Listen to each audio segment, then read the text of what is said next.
Chers compatriotes, cette campagne électorale est l'occasion d'entendre des discours nauséabonds sur la nationalité, qui est indigne d'un peuple sénégalais qui est un peuple ouvert, un peuple accueillant, mais aussi un peuple de grands voyageurs devant l'Éternel. Nous sommes un peuple ouvert parce que nous n'avons jamais cherché à comprendre qui est qui, pour autant qu'il ait la nationalité sénégalaise ou pour autant qu'il soit au Sénégal dans des conditions conformes à nos lois et règlements.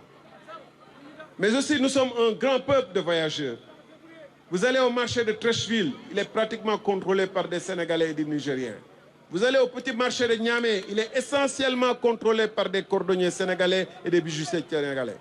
Vous allez dans les marchés de Libreville, de Pointe-Noire, de Brazzaville, les boutiques sont essentiellement contrôlées par des Sénégalais, tout comme il y a une immense diaspora sénégalaise partout dans le monde. Ceux qui cherchent à faire leur prospérité politique sur ce qui a toujours créé des guerres fratricides à l'intérieur d'un peuple, ceux-là doivent être arrêtés et doivent arrêter leur discours.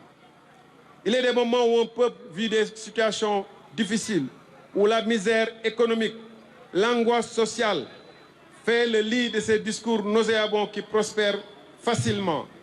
Mais n'oublions jamais que si on devait retourner tous les Sénégalais qui vivent à l'extérieur, et cette terre du Canel, cette terre de Fouta en est le témoin, c'est le Sénégal qui en souffrirait. La plupart des installations, des infrastructures, les écoles, les postes de santé, les lycées de ce département, comme ceux de Bakel, de Goudiri, et partout ailleurs au Sénégal, ont été pour l'essentiel financés par des émigrés sénégalais qui vivent en Europe ou en Afrique ou en Amérique. Il faut faire extrêmement attention pour voir que si on devait faire le bilan des Sénégalais qui vivent même dans les pays périphériques comme la Mauritanie, comme la Côte d'Ivoire, alors qu'il y a peu d'Ivoiriens ou de Mauritaniens ici, nous pourrions être perdants dans ce calcul.